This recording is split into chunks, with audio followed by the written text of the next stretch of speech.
So here's my rant. I've been seeing on Instagram and on YouTube, I see videos regularly. I've been seeing them for a long time, honestly, but recently I've seen a couple that have people are kind of pretending to be serious about this. Flying cars. I don't know what the company is called. Maybe I'll edit it in afterwards. Hold on.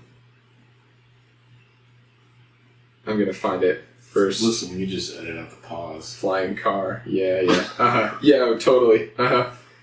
First, yes, okay. The first flying electric car, Model A is what it's called, approved by the FAA, and it's 100% electric. You said that twice in the same headline. First flying electric car, approved by the FAA, and it's 100% electric. Okay, cool. Perfect. So it is the Aleph Aeronautics. So is this the one that looks like it has the cage around it? Yes, okay. and it like drives straight, but then it's supposed to like turn sideways and have a bunch of fans inside that lift it up as far as I can see. Right. So I've seen videos and stuff on Reddit, on Instagram, all over of this thing, and forever like flying cars have been something that humanity has kind of dreamed of. Like I don't need to tell anybody watching this video that like 50 years ago, people thought we'd have flying cars. 100 years ago, people thought we'd have flying cars, right? Because they were like, oh, well, first we had buses, and then we had flying buses, right? We had planes in the early 1900s that got developed and whatever. And so people were like, well, first we have cars, now we're going to have flying cars. And here's my hot take. Okay. And I actually don't think this is that hot. I just don't think anybody's put any thought into it yet, including even the people developing it. Okay. Flying cars are the worst idea, debatably, of this century. Like, possibly even worse than, AI. Like, possibly worse than, ChatGPT being used for, law offices, as a lawyer, you know? Like, put it up there with, the ideas that, people thought were going to be big and then, are not going to. I have a whole list of reasons why flying cars is an absolutely awful idea. So I'm going to run down a couple of these ideas. So I have comments. Because I will always have comments. Yeah, definitely. I don't know that you and I are ever personally going to be able to argue this topic because I agree with you, and I think the reason I think that's an entirely technically disoriented conversation in and of itself is people who thought that we have these transportation systems and then we're going to just put some wings on it and some engines and then that transportation system is going to turn into that transportation system. Yeah. I don't know if you've talked to any pilots, but it's a very long, arduous process to be able to fly large airplanes, and be certified on them all and pilot them. And it's an entirely different function than getting behind the wheel and pushing a gas and just making sure you don't hit stuff. Yeah. Oh yeah. That's all you do in a car. I know. You just get and then you push on the gas and then there's the brake and then you're steering to not hit things. Yeah. That's actually one of my reasons here. Yes. So this one. I don't know that. I'm way interested to hear your reasons. I just don't know that you and I will ever actually argue on this. Argue on it because I fully agree with you. We may debate some of the reasons, some of the minutia here. Okay. But anyways, I'm listening. So let's talk about number one. Okay, like Brian said, flying is different than driving. So we're going to assume that this is a world where, this world right now where you can't just get in a flying car and it'll just take you wherever you want to go, right? We still don't have self-driving cars at this point. Planes can somewhat fly themselves as far as I understand, but that's over very long distances and you do still need help to take off and land. And very likely you're not flying long distances in these flying cars, right? For many reasons. So maybe it could fly you in a straight line to where you're going, right? But that would need to be implemented, and that would need to be a thing that's standard across all of them, and I'm getting to that. But weather, okay? Self-driving cars exist right now in, Phoenix, right? Because Phoenix doesn't have to worry about weather. They don't need to worry about rain on the roads. They don't need to worry about snow on the roads. They don't even need to worry about a cloud in the sky accidentally obscuring the visibility of the camera on Right. the top of the car. It's perfect conditions for a self-driving car, right? But I think that's why they started testing it there. Because exactly. it's because of the variables are lower. limited. Yeah. Like you're lowering the variable content. Right. Whereas like just about everywhere else, a freak rainstorm comes up and blankets the whole road. Exactly. And now what do you do? Exactly. Like how do you handle that particular aspect? Right. So next thing. Okay. So speaking of technically disoriented, I'm going to cut this in somewhere. Speaking of technically disoriented, we can't find the charger for our video camera. Power cable. We can't find the power cable. Yeah, the power cable. So the we're battery running just batteries. died. Yeah, so the battery just died. So we're going to cut that in somewhere. The first time's rough, okay? Yeah, listen. So apply it to all situations. Yeah. So the first time flying a car, it's going to be really rough, I promise. Yeah, Continue. Dang right. Conditions. So I'm going to cut back into the weather, okay? So let's pretend that it's raining. There's no wind, but let's pretend that it's raining and some lightning, right?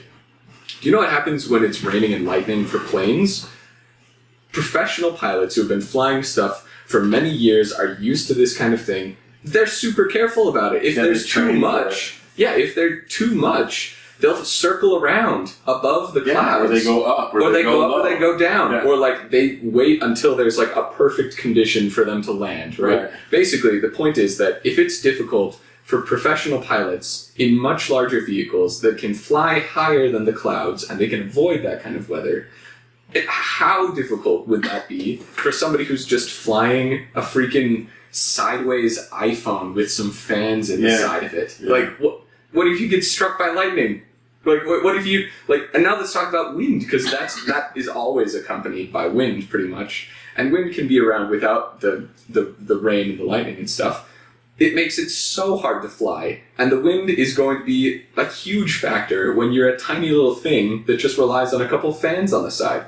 And I'm not an aeronautics engineer, by the way. I'm just conjecturing about this stuff, but like, how are you going to account for wind? Like, drones nowadays, like modern good drones, can account for some wind, right? Like, they can... To a point. To a point. But then after that, they're like, grounding, I'm going down. What are you going to do if a windstorm picks up and you're in your freaking sideways iPhone with the fans in it, the freaking ROG phone? And it gets windy. Like, you're just going to land wherever you are, just drop down in the middle of the city? My question is, how do you train for that Yeah. in the real world? Right. Like, pilots spend hours and hours in simulators training. Here's what happens when the plane gets struck by lightning. Right. Here's what you're supposed to do. Here's like hundreds of different scenarios, and there's nothing like that to train a driver how to pilot a flying vehicle. Right. Currently. And so either two options. Either it's autonomous, and we're pretending that that's not the world we live in yet, right? Right. And in that case, well, then your car better be really smart to be able to land you in a place that's appropriate and legal. And if it's just you driving, well, then you'd better be really smart and you'd better know what you're doing. And nobody does. So have you ever flown a drone? Yes. So think about, like, I think I've only flown, smallish drones or smaller than that drones. Yeah. And like the ceiling fan in the room can throw it off depending on the size of it, right? Yeah. And there's some drones that people fly around like that are larger where they're doing like racing or photography or something like that have more stabilization tools in them. Yeah. But even those stabilization tools don't compensate enough for all of the factors. No. Like there's a stabilization tool in the drone. If you're doing photography, there's another stabilization in the gimbal, and then the camera has its own stabilization process. Yeah. You're talking about 3 independent systems to stabilize just something like a gust of wind. Yeah.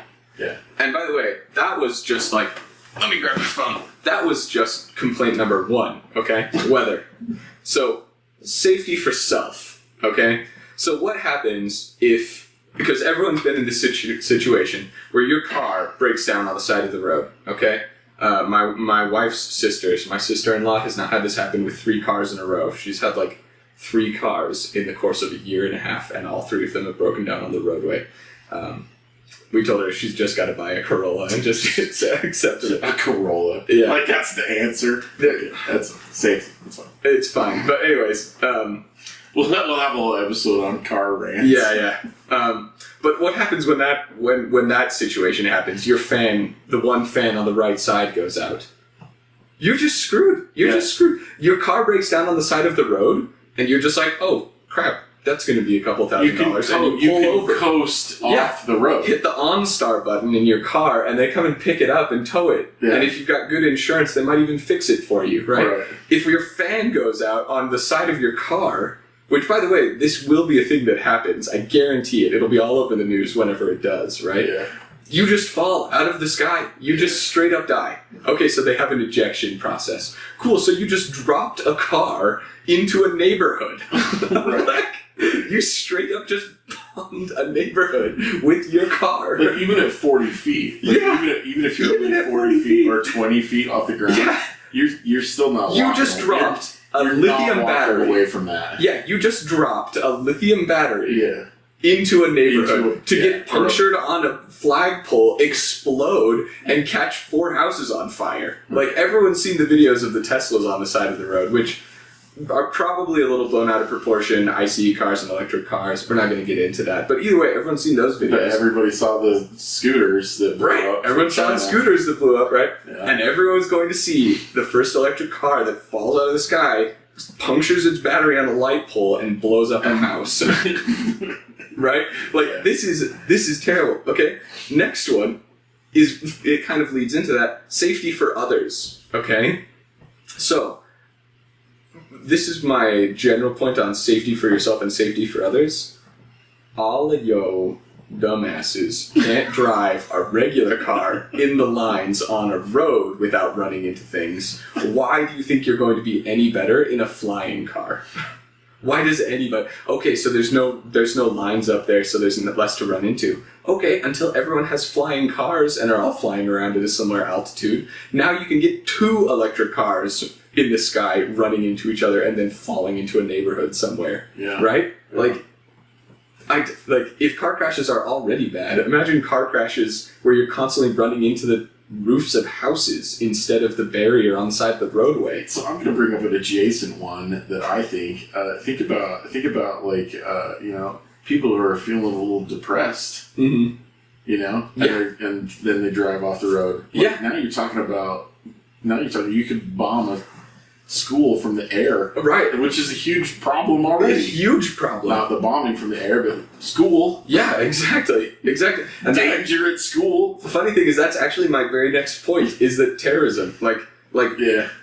getting on an airplane is already highly restricted because of the amount of damage that you can do with an airplane, right? Like, you've got to go through a security check, you've got to be cavity searched in order to just get on the plane with it, no anything, right? Now imagine that you just have your own personal airplane that you can just fly around everywhere. Like, are the TSA going to show up to your house in the morning and not let you get in your car without cavity searching you? Or are we going to start the process of mental health checks for people who buy flying cars? Yeah, which should probably be a thing, honestly. but like, do you see that point? Okay, next one.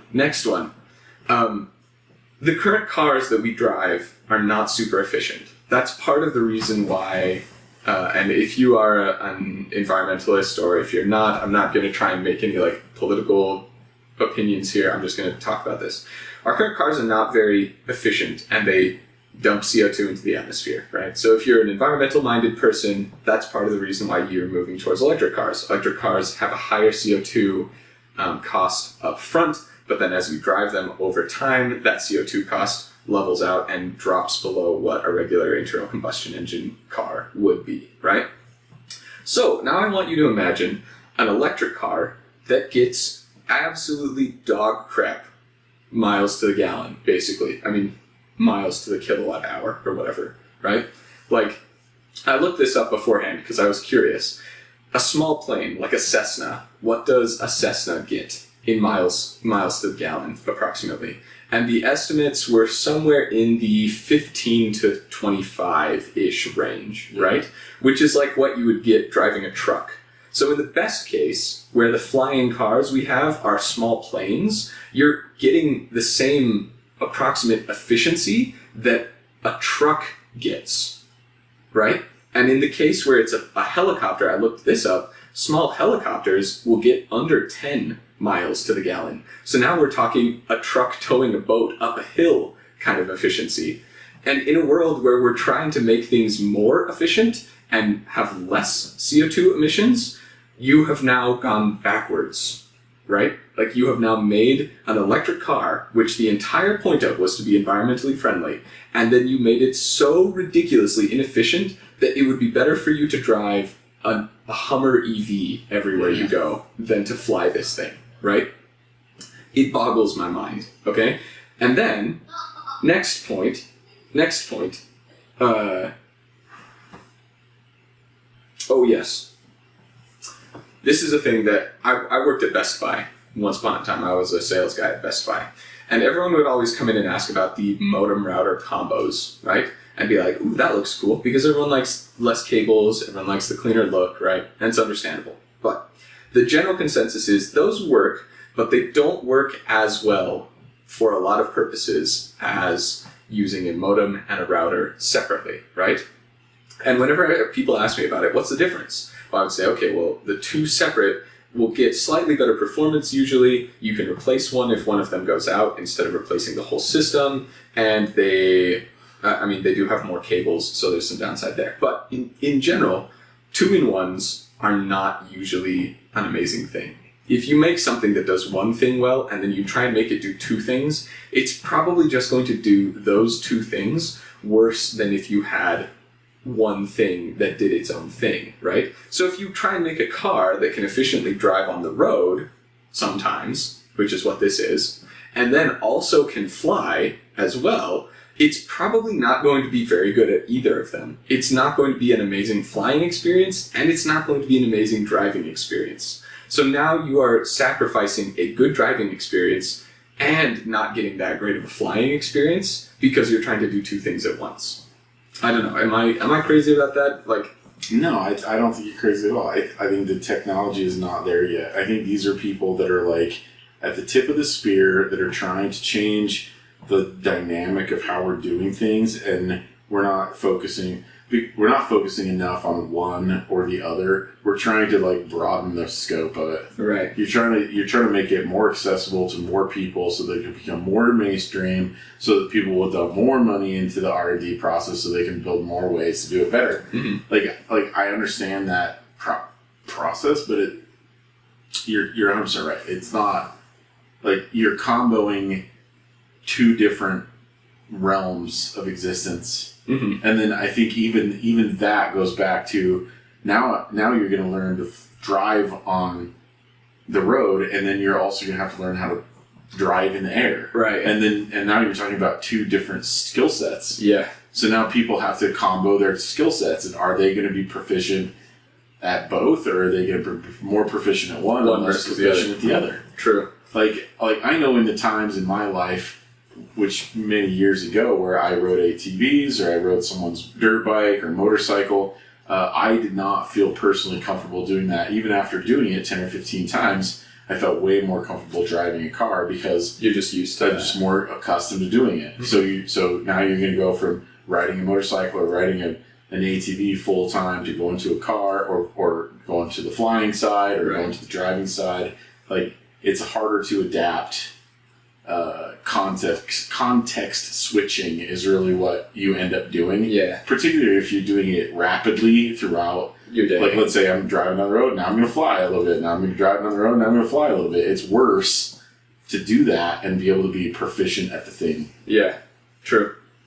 Which actually, that leads into my next point. Because we're about halfway through, by the way, so this is going to be this could be a whole episode. So Hunter is way against flying cars. Yeah, currently in their current state. Basically, I think way more training videos. It's a cool idea, but I've got more to say. There's more hurdles to climb. So the infrastructure does not exist, right? Yeah. So I'm going to use this one car as an example. This one doesn't need quite as much infrastructure as in physical infrastructure, right? but you would still need more like helipads, basically. Like you would need more places where you can just take off. Maybe you can do that out of your parking lot in your front yard, but if it's like a helicopter taking off, that's going to be loud, there's going to be a lot of wind, it's going to have people walking past, it's probably not going to be great. So likely there would have to be designated places where you would have to take off and where land. you would drive to the place Yeah. and then take off from the place. Right. And that's probably not. But then if that was the case, then you would limit your range. Like let's say I've got to drive 2 miles to the place where I have to like Right. actually take off, Right. and then take off from the thing. Now, do I have enough juice to get me to where I'm going, and then get me to where I'm going?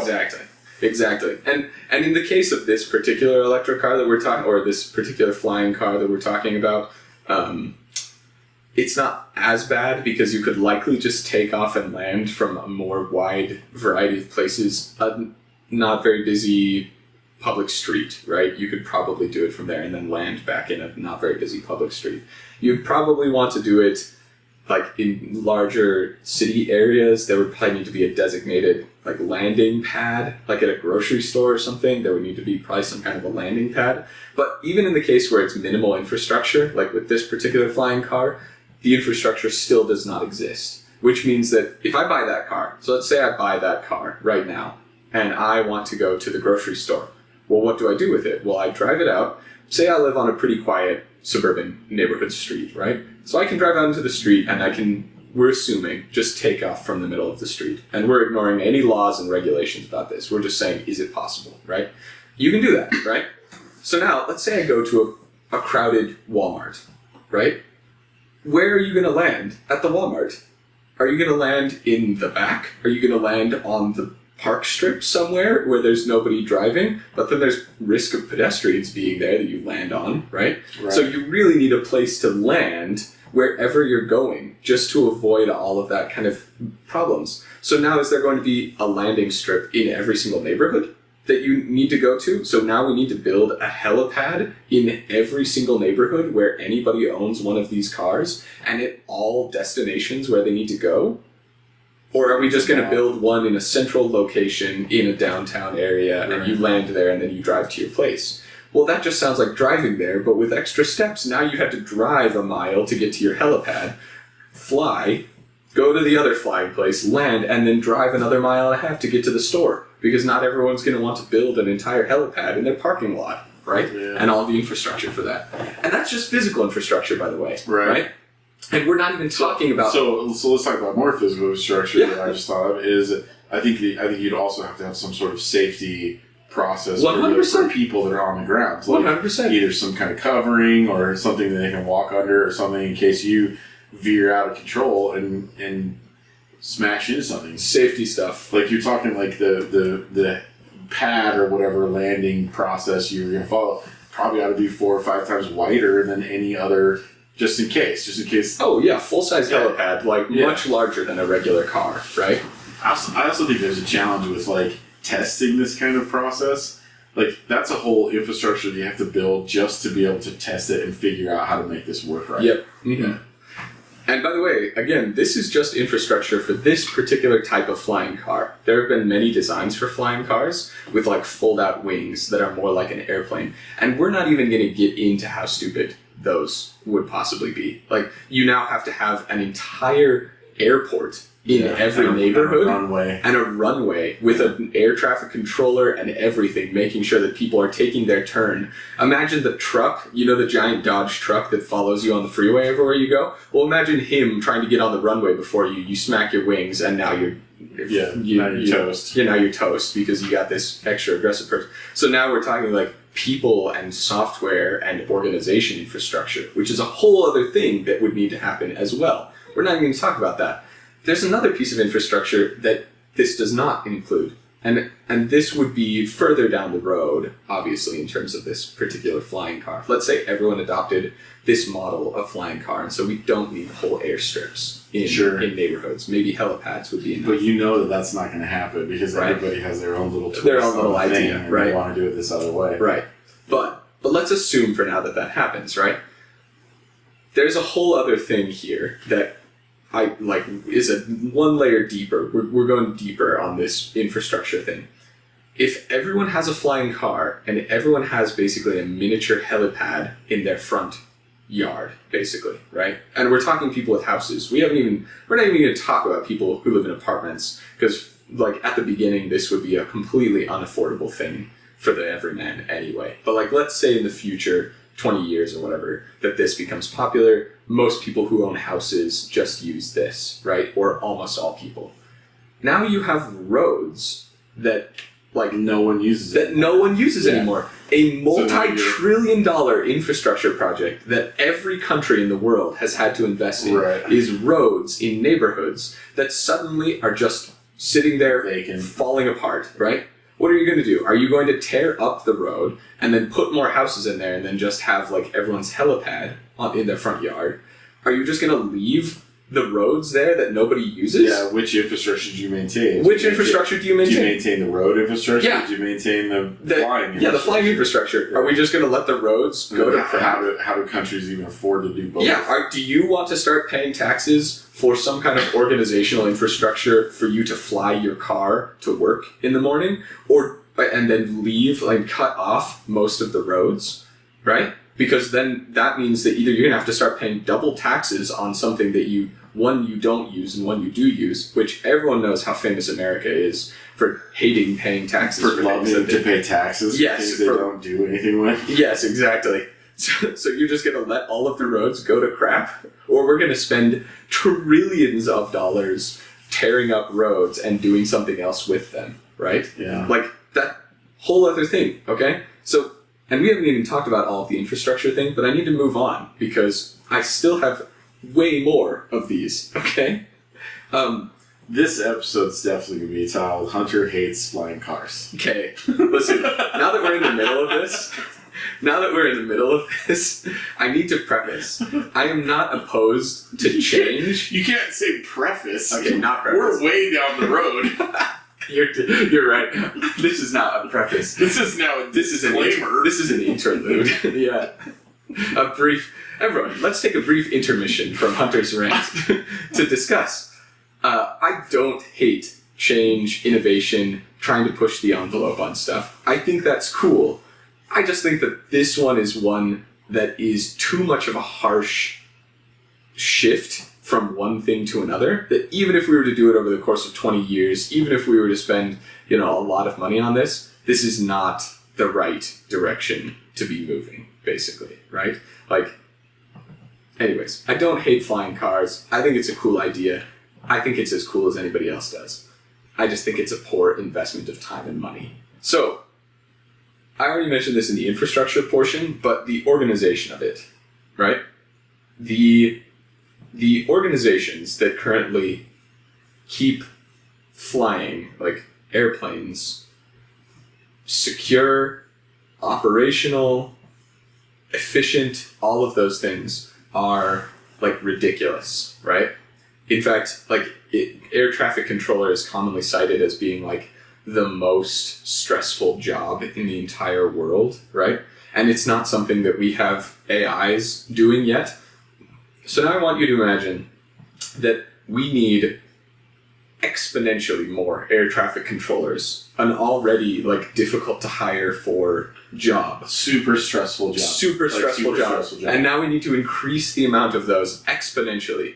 And by the way, every flight that goes anywhere is all tracked. They're all tracked. I don't even know what organization exactly it is. Is it the FAA? Is it, I think, that keeps track of that kind of stuff? Anyways. Well, the U.S. government keeps track of it too. The FAA keeps track of it, and then there's a defense, military defense system also keeps track of it. Right, exactly. For good reason. Yeah. Right? So now we need an entire other organization, or we need to expand the FAA to such a point that it is now managing, instead of thousands of flights a day, literally hundreds of thousands or even millions of flights a day. So I think the whole concept of consumer grade flying cars is so that you don't have to do that. Because the FAA only really cares if you're flying above 300 feet or 200 feet. I don't remember the number. Right. But there's some ceiling where they don't care. Mhm. But there are regulations, like if you've got a drone and it's a certain size drone, you actually can't fly it over a crowd. Like I see people Yeah. doing it at the fireworks show or whatever all the time. Yeah. That's actually illegal. You Yeah. can't do that. And you also can't fly drones within a certain range of airports. Right. Which means that where we happen to live, which has an Air Force base not too far away and the international like, we airport can't even relatively fly close. drones here. Yeah, you practically can't even fly drones here. Right. So if I can't even fly a drone, like a small DJI drone in, Oh, you can in my brand. area. Are we brand? Can we brand? Sponsor us. DJI, yeah. Hey, DJI, please don't ever make a flying car. It's a terrible investment of time and money on your part. Anyways, if you can't even fly drones around because of all of the concerns around that, how in the hell do you think you're going to be able to fly an entire car around? And by the way, if you're going to fly below that ceiling where you were talking about, where like they don't care that much, then you're going to run into other problems of like, well, now your car needs to be able to avoid telephone poles, or you need to be able to avoid telephone poles while going 150 miles an hour Yeah. in your Right. miniature airplane, basically, right? Or What's the- large buildings. But what's the or, top? What's the top speed of that thing? Like, there's no way they're letting people fly that fast. I have no idea. But that's also another thing I don't think anyone's considered is how do you enforce A speed an limit? air limit, Yeah. an air speed limit. Yeah. Like, Really, one of the bottom lines of my whole complaint is that in order for this to be even relatively functional, you need to have full automation from beginning to end. Yeah. So that there can be a computer system, a ridiculously powerful supercomputer, basically, that tells your car, you say, okay, I want to go from here to here, and then the supercomputer that the FAA or whatever just organization tracks it and maps tracks it and says, boom, Yeah. okay, it needs to go here. We know that there's buildings in these locations that you have to avoid. We know there's a fireworks show going on in this location. Oh, and by the way, we're completely ignoring the 4th of July, because then you just Yeah. can't fly on the 4th of July because Right. you're just going to get shot down by someone's illegal fireworks or Right. whatever, right? Beside the point, that's a whole other topic, right? That automated system just maps it, takes you to the spot, lands for you, and all that's done. But the problems with that, even if that existed, there would still be tons of other problems, like the ones that we've talked about would still be relevant to some extent, to a lesser or greater extent, depending on which topic. And then all of the same problems that are currently with regular self-driving cars would also apply. Who's liable if an accident happens? Is it the AI that mapped your route? Is it the company that wrote the AI? Well, we can never know why the AI chose that direction because it's a black box or whatever, right? So like, all of the exact same problems that apply to self-driving cars right now apply even in that case where your flying car drives itself everywhere and just does everything. So like, even in that case, which is a best case scenario for this happening, for making a infrastructure more efficient, for making the organization more efficient, all that kind of stuff. Even in that case, it still is like, it's still a daunting task. I think, like I said earlier, I think these people are like tip of the spear in this process. Like at this point, you're going to need an entire international body of like to build some sort of like regulation around how to handle and operate these things. And then immediately you're going to lose the support of 50% of America because there's more regulation is generally a terrible idea. Right. Yes. Exactly. And so that's probably more of a global number than like just an America local number. Completely. But like you're talking about a massive amount of argument before this can become even a mainstream thing. Right. Well, and I'm like let alone the other things that we've even discussed. Right. I have one last thing. This is just one more tiny little thing to think about. And this is relatively minor. I'm sure this could be figured out. I'm sure all of these problems can be figured out. But it's just one more reason why this is probably a bad investment of time and energy, right? Every country actually has a smuggling problem and has problems with their borders in one way or the other, right? And again, we're not getting political here. I'm not going to take a stance on immigration or drugs or anything like that. But everyone has the problem of wanting to control their borders, right? And like, you've got people who use submarines, like drug-running submarines, to take drugs around like the Coast Guard and get in, and the Coast Guard is constantly trying to defend that and do that process. And then you've even got smaller, minor things, like if your car is driving across state lines, especially for like trucking companies, there are differences in like taxes, and you have to like weigh in and make sure you're on like they know how much you're carrying. And then if you're going across state lines, if you have been in contact, like for example, if you have a boat and you've been in a lake in one state and you go to another state, you have to stop at a certain place and make sure that you have scraped wildlife off of your boat. Way stations, snail problems, migrant animals, drug problems, immigration, like all of those human things. Trafficking becomes a huge problem. And human trafficking is already a problem. All of these things are already huge problems. Right. And so how much worse do you make it when you now have everybody who can just fly over the border at any time? Right. Any border. I'm just going to go to Canada today. Right. What, the freaking Mounties, the air Mounties are going to stop you in midair and ask you for your passport now? Right. Okay, so now you can't go across the border, right? So they just shut it down. You can't do that. Okay, well that solves that problem. But now I want to fly there. I want to go to Canada, so now I'm going to have to drive to Canada and still have my car drive there, or I'm going to have to go get in a plane like normal humans and fly there, which was the whole reason why we got the flying cars in the first place, right? Like, there's just so... And we haven't even scratched the surface. Like, these are the most obvious problems with flying cars. Like, we're not even going deep into the rabbit holes of, like, laws and regulation and how long it takes to make those laws and regulations and how much money it takes to lobby to get companies to make those laws and regulations, or the government to make those laws and regulations. Like we haven't even gone into any of that. We're keeping it purely conceptual, and I've now spent an hour talking about how bad of an idea this is. I actually think it goes like one level further into my other rant that we'll talk about at some point, and I think it's a cash grab. I think it's a cool toy cash grab, because what do these things cost? $100,000? I don't know. Let me look. $150,000, $200,000, and they took almost nothing to make. It's a wire frame and some motors and some batteries.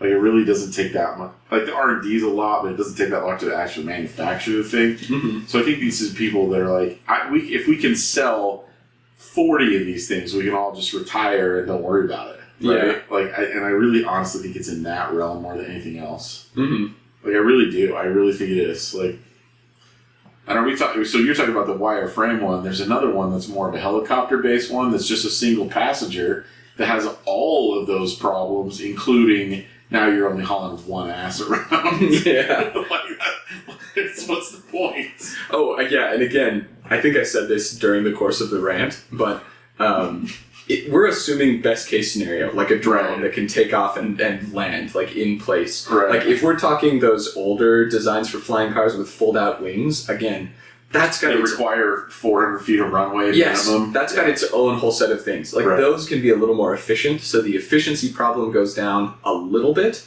but it's still not as efficient as even driving, like, a regular gas small compact car. Right. Like, you don't even need to go to the hybrid or electric range. Well, I was going to say, or like today's hybrids. I mean, you can buy large vehicles that are hybrids today that are more efficient than what you're talking about for like a third the cost. Yeah.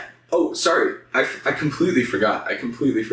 The whole point of this, the whole point of the flying car, is to make your 20-minute commute a 10-minute commute instead. That's the whole idea. That is the whole reason we are doing this. Like, alleviate ground traffic and put some of it in the sky. For the people that can afford to do it in the sky. Yes. Yeah. Yeah. That's the whole reason. Like, all of those problems. I mean, can you imagine, like, let's go back to the dropping out of the sky. Can you imagine someone having an electrical failure in the middle? Like, and let's say you build this thing where you're like, okay, you can only fly over other roads, and then in the middle of rush hour traffic, some drops down on 8 cars. Yeah. Yeah, but then if you can only fly it over roads, then you've got the problem of you can only go just a little faster than the cars on those roads. Right. Yeah. And so you're not even getting slightly faster. Yeah. The whole reason that anybody is developing this is so that your 4-minute drive to freaking Walmart becomes a 2-minute drive instead.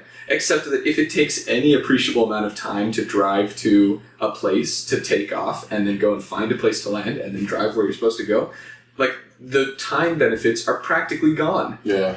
And by the way, the range on these is not going to be amazing. A regular electric car that gets way better efficiency using wheels than using fans can already only go 300 miles, right? Yeah. So let's cut that in a third. I mean, doesn't Tesla have the one that'll do like nearly 400, but it's in like in certain Yeah, conditions? right. But So, I mean, that's being like the generous. outlier, right? Yeah, that's like, being that's not the generous. common. Yeah.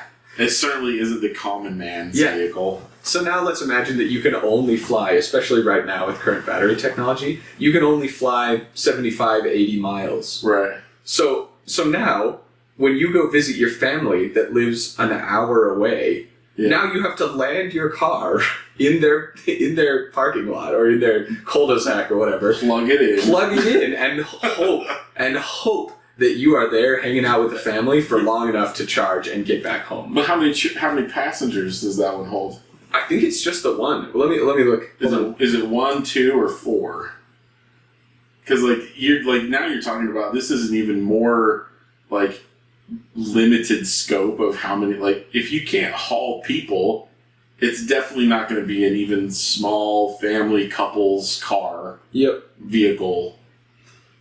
It's difficult to make out in this picture, but it looks like it could generously fit 2, maybe. But if you're hankering for some comfort in your ride, then you probably are going to have just one. Okay, now you're talking about the whole thing is like a wire mesh. Yeah, on the outside. Now you have environmental problems to deal with again. Again. If it's not sunny and warm out, you better not take that thing out anywhere. Yep. Mm-hmm. Yeah. Like, waterproofing technology's come quite a ways, but Yeah. Mm-hmm. I don't know on a moving motor if it's. I don't know. Don't ask me. We're getting into the We're getting into the minutia of the problems. Yeah, we're getting into the details here.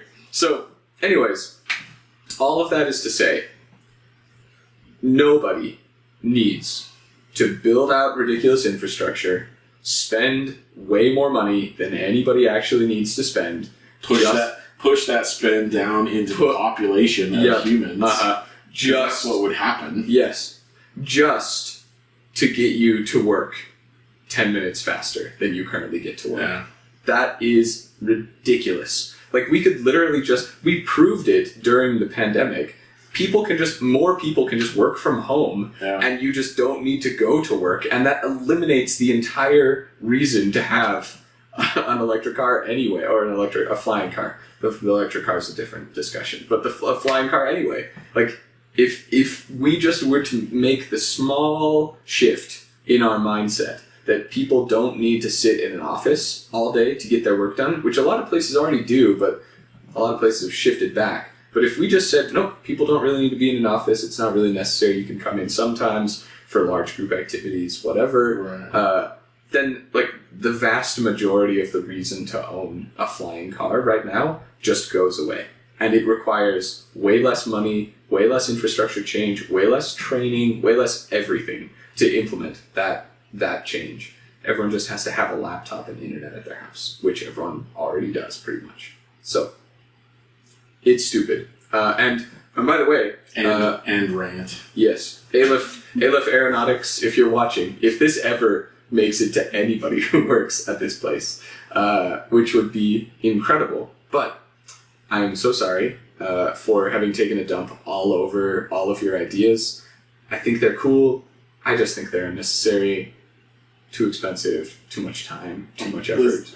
Listen, I'm going to take that one level further, and I'm going to say we would love to have someone from your marketing department or your technology department talk to us about how you guys are overcoming some of these challenges, because it's a huge issue. Yeah, it's a huge issue, and I'm not convinced that it's been well thought out enough to make a real hard push on it. Yeah, in fact, knowing executives in companies that I have worked for, I doubt they've even had conversations this in-depth about all of the problems related to this. They were just like, hey, can you guys make a flying car, to some engineers? And they were like, probably. Damn right we can. And they were like, that seems like it would get some views on Instagram. Let's do it. Make some money, attract some investors, take that cash, and we'll run with it. Like, I don't know. That's what it feels like. Maybe they're more passionate about this than I give them credit for. So Brian makes a good point. I would love to hear, again, down in the comments, someone from Aleph Aeronautics, please correct me and tell me that I'm stupid about every single one of those points. And yeah, definitely. And then repost those comments on all your stuff. Yeah. Yep. Because that's how the internet works, right? Yep. Pretty sure? Yep.